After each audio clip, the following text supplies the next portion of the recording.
Magandang umaga mga kakipitap. So, ayun, may training na naman uli kami. So, tambay muna ako saglit dito sa my coffee project, no? Nagpapahangin lang. Maaga pa naman, meron pa akong 20 minutes. So, may share lang ako sa inyo mga kakipitap. Okay, so wag lang tayong matakot sumubok ng mga iba't ibang bagay. Sumubok ng mga panibagong pagkakataon, panibagong oportunidad. Kasi nga, gaya nga sa kasabihan, 'di ba? Sometimes you win, sometimes you learn. So ibig sabihin doon, wala ka namang talo.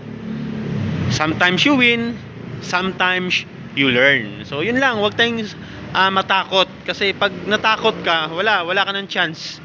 Wala na yung mga chances mo sa buhay. Malay mo opportunity na pala 'yon.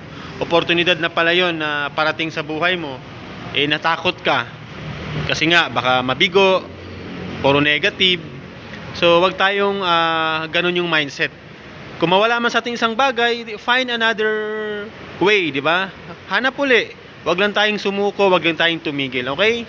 So, sometimes you win, sometimes you learn, okay? So, what's up? Keep it up. Bye-bye. Have a good day.